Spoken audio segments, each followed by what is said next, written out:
This is March 8th, 2007. We're doing an oral history interview for the archives at the University of Alabama in Huntsville. I'm Charles Lundquist. Today our interviewee is Ursula Mrazek Vann, the daughter of Willie Mrazek, who was a key figure in the early space program and in the von Braun team. She herself has had some experience in the aerospace industry, but I'd like to start out by asking you to tell us about your father and his background and how he got into the space program. Well, shall we start way at the beginning? We'll start at the beginning. At the beginning. Historical interview, and we want to get everything on the record we can. All right. And a lot of this I learned about 12 years ago from a cousin. I knew that he was born in Lundquist near Tuzla, which was Croatia, I believe, Austria-Hungary when he was born. His father was a master chrome worker, and he was at a factory in Tuzla, or Lundquist is the small town where he was born. And the family lived there, and 4 of the 5 children were born there. He is the 4th of 5. What year was he born? He was born 1911. 1911, all right. His oldest sister was 10 years older, and then there was a brother, 2 brothers, and the younger sister who was born later. His father, like I say, was a master chrome worker, worked there, and in I believe it was 1914, the family moved to Nestomytz, which is in Bohemia, which is where we lived until after the war. His father was working at the Solvay Werke there, and sometime in the 20s he died of chrome poisoning. The youngest sister was born in Nestomytz. My father went to school, university. His father was Moravian and was born in a small town near Brünn, which is now, I believe, Czech Republic. His mother apparently spoke Croatian only, was born near Cili, which was the northern part of Yugoslavia, or that part of the world. They ended up near in Nestomytz, which is near Aussig in northern Bohemia. He went to the university at Brünn, where he received his degree in mechanical engineering and a master's in mechanical engineering. And how he ended up in the space program is something he really, I think, one time talked about his war experiences. He was first, I think he was in the Czech army for a short period, and then in the German army. He was, I believe, in the east anyway, was wounded, and kind of left. A Russian soldier came along and poked him and decided he was dead and left him, and he was recovering in a hospital when the word went out that the Peenemünde was recruiting engineers. So I don't know whether he was recruited or signed up, but anyway, he ended up in Peenemünde, for which we are very grateful. What year would that have been? It must have been about 1942. This is sort of, relating things to other things. This is about the best I can determine. His whole unit was sent to the Eastern Front and wiped out. So we're very, very glad he ended up at Peenemünde, where he spent the rest of the war years. And you were there as a No, we were in Bohemia. Okay, you stayed there while he was at Peenemünde. Yes, the family stayed in where my mother's family was. Her parents were there. We lived in a small town near Aussig, which is probably about 40 miles upriver from Dresden. So it was just inside it was the Sudetenland. area, which was ethnic German basically before the war. And we lived there all during the war. Mother and I made a couple of trips, I think. I remember one for sure, to Peenemünde to visit. He came home on a number of occasions. I have snapshots of him during snowy times and sledding and things. So he was home some, but I didn't get to see him very often during those years. Well, when the war was coming to a close, how did he get to the United States? Well, he was with a group apparently that traveled to Bavaria. Of course, there was a good probably a year where we did not know whether he was alive or not. It was actually, I think, the years right after the war were the hardest on us, because at that time all the ethnic Germans in the Sudetenland were being rounded up and shipped into Germany, and we were part of that. Who was doing that? The Czech government. Czech government, all right. And I don't know exactly when it was in the spring of probably 1946 that we were sent out. This was on freight trains, cattle cars, all that sort of thing. My mother had not heard from him for a long time, and I remember she got a letter in, best I can determine, early spring, late winter in 1946, that he was on his way to the United States and that we would be looked after by the U.S. Army. And so when we were, our train was shipped out, we were taken off at the border by the U.S. Army and driven to Landshut, where all the families were being collected, gathered, and we stayed there for about a year.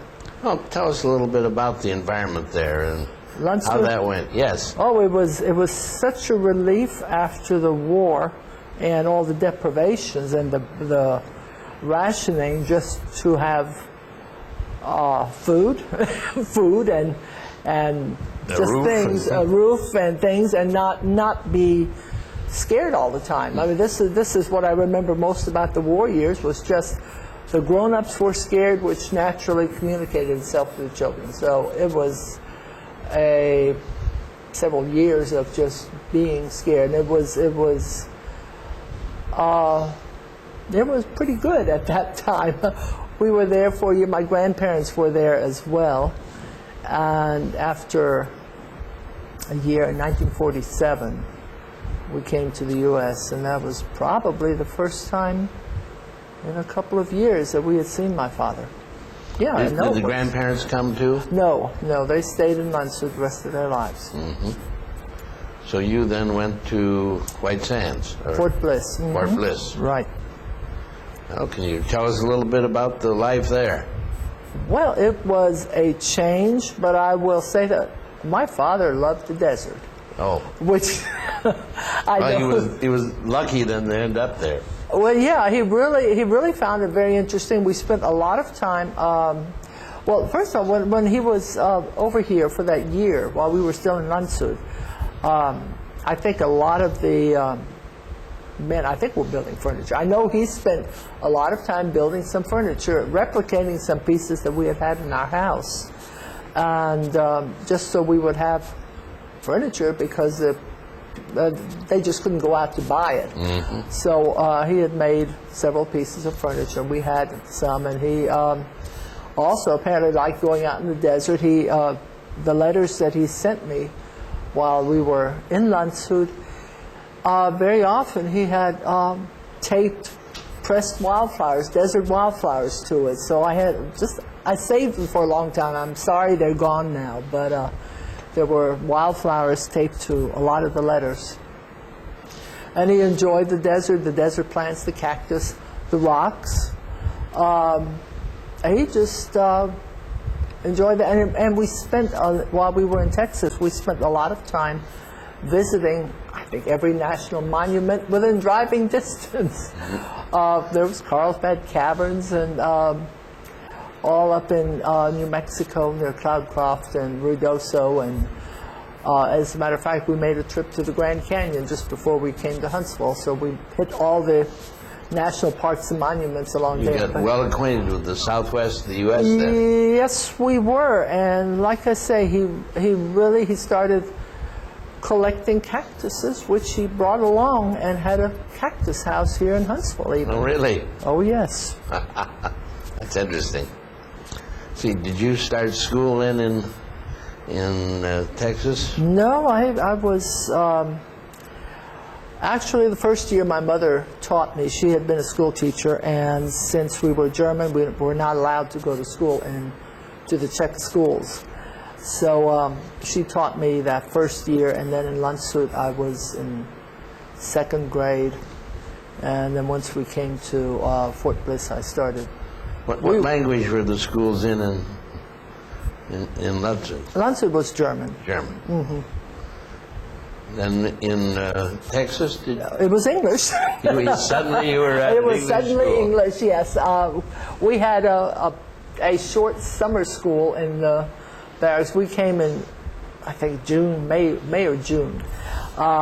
May, I think. And there was a summer school for all the little German children for, I don't know how long. I don't think it was all summer. But anyway, just to get us used to the language. And then come September, we were dumped in the El Paso City schools with 2 or 3 little German children in each classroom. And we sort of, it was sink or swim, basically. You learned English very fast. Or Spanish. Yes, the girl that was assigned to help me around was named Raquel. Mm-hmm. And this was another shock, sort of double culture shock, actually. But it was, I enjoyed, I was in Crockett School for 3rd and 4th grade, then we went to Houston School for half a year, and then they had a school at Fort Bliss for us. So we spent half a year at Fort Bliss before we moved to Huntsville. So you came to Huntsville when? 1950. What? In June 1950, right? It was early along with the rest of the folks then. Yeah, it was a long drive from El Paso. Well, you drove. Oh, of course. I think most everybody drove. Okay. Packed up everything in the old Oldsmobile. My father had bought, that was one of the special things when we got here. He had bought a car, a 1941 Oldsmobile, and drove that to Huntsville and took the scenic route. Of course, we visited the Alamo. We visited the battleship in Houston. There were several things along the way. We visited all of them and got to Huntsville sometime in June. It was right about the outbreak of the Korean War, I think. Mm-hmm. Well, can you say a few words about your father's career here in Huntsville? What you observed of it? Well, he was always very busy. He did not talk about it. I really was pretty much in the dark about what he did. Of course, there were security clearances, so you didn't talk about work, and he certainly kept it very separate from home life. I probably found out more when he was in a newspaper clipping or something than actually, from learning anything from him. Of course, the summers that I was working, I started working out there for ABMA first and then NASA. I, became much more aware of what he was doing. Well, tell us about your summer experiences at ABMA and then NASA. Well, I was majoring in math, and so I got a summer, we were called summer students at the time. I think they're called interns now, which sounds a lot more impressive. I was assigned to Astronautics GNC, and there were 3 of us that summer, including your sister. And we just sort of did whatever they told us, and some of it, I don't know if it was that summer or the following summer, they had an early computer. It was about the size of a very large desk that you stuck little pins in, and learned to use that, and just kind of did whatever little jobs they had for us. I spent 3 summers, went back the following 2 summers in that same branch. And then finally, when I graduated, there was a job waiting for me, so You were a math major then? Yes, I was. And graduated from where? University of Alabama. Okay. So you came to work in Marshall, what year would that have been then? Well, I graduated, I hurried through school because I was anxious to get on with my life, so I took summer classes and an extra course now and then, so I finished it half a year early, semester early. I finished in January 1961, and in February went to work there. Just after NASA was formed then? Yeah, it was formed the summer before, and I think I was there that summer, right. So you're an old-timer yourself? I guess more or less. Yes, I am. Yes, I am. Well, so while we're at it, let's hear about your experiences at NASA, since that's the early part of NASA. Oh, my goodness. Well, I was in the data reduction unit. In fact, that was mostly the data reduction unit in RF systems section of instrumentation branch. And a lot of what we did was take the telemetry records and plot the, reduce the data, plot the what we could see from predict what we were going to get from various flights, and then compare it to the actual data.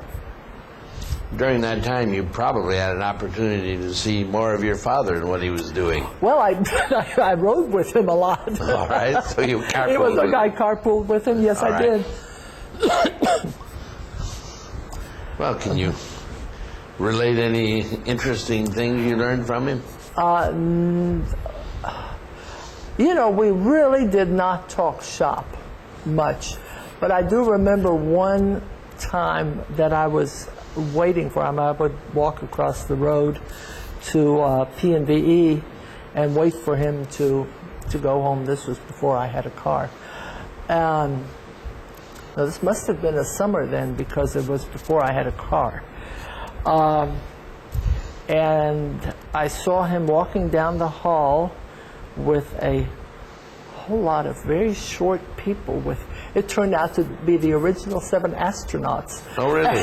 And my father was not that tall a man, but he was about 5'10". But all of the original 7, of course, were very short to fit in there. And they were all coming. He had been showing them around Structures and Mechanics lab, and had been coming down the hall with all of them, so I got to see the original 7 then. Oh, very good. And his secretary got their autographs for me. Oh, how nice.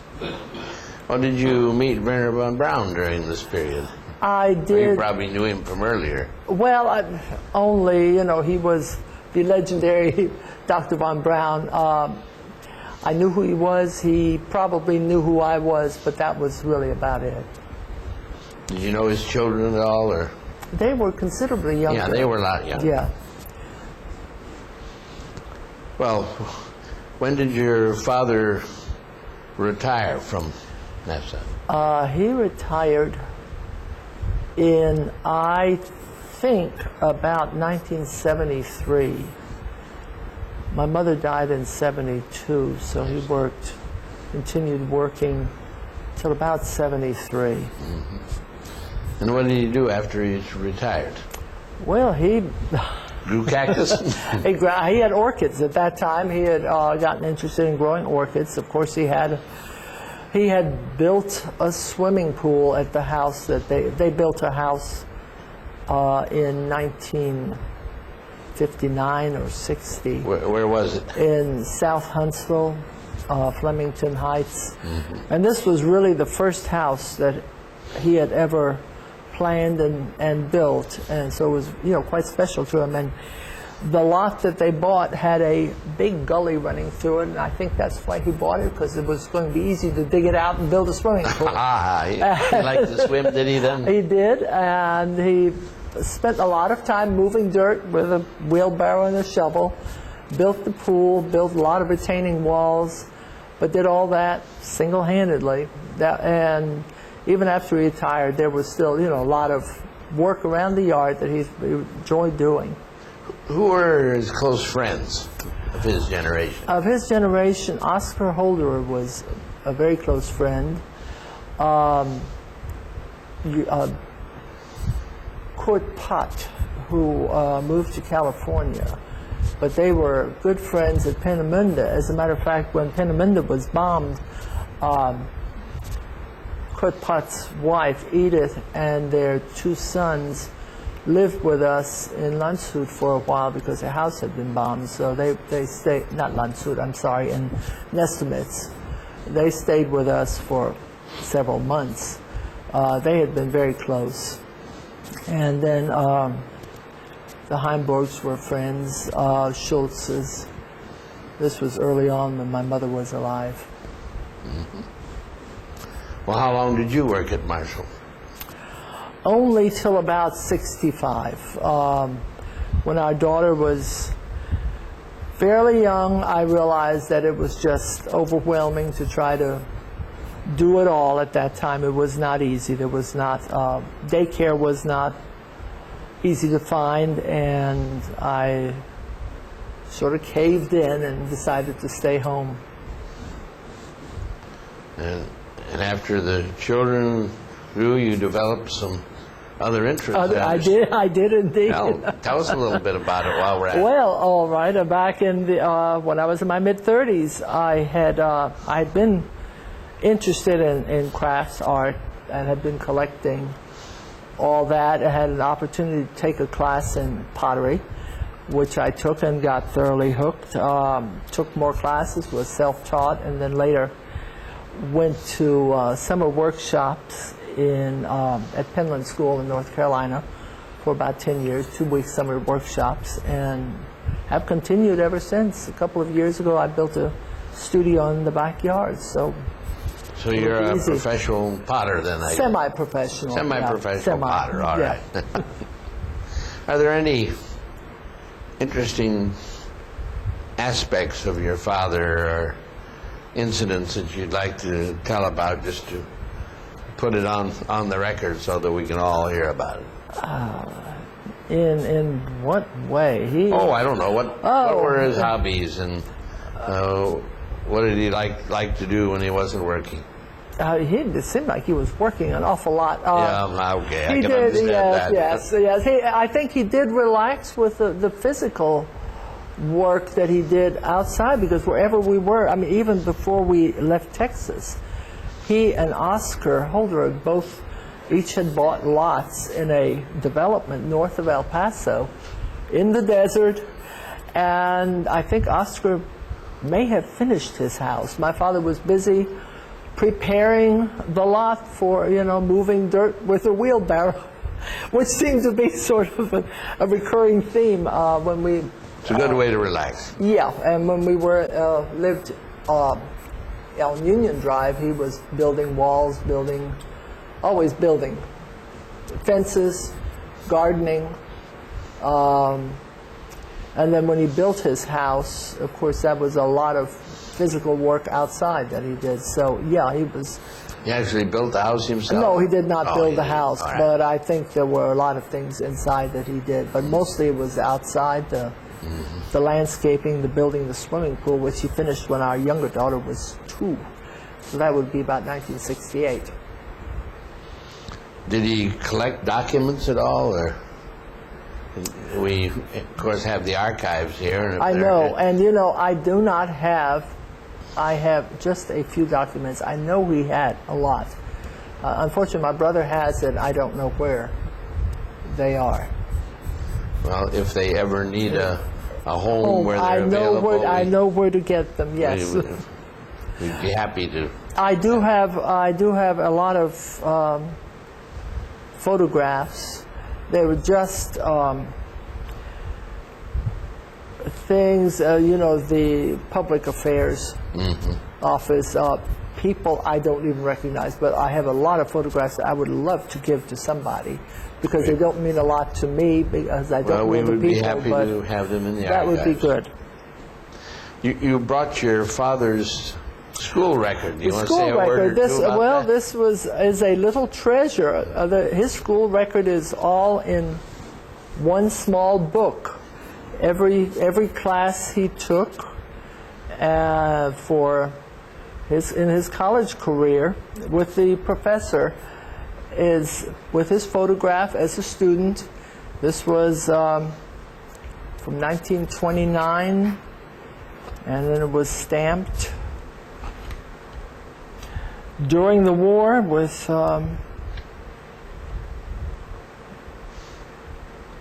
this must have been in 1935. Some of it I can't read, but to me it's just a very interesting little record. A lovely memorabilia for your father. Well, are there any final thoughts you'd like to leave for the historical record? Well, we have a chance. I'm just really glad you're doing this.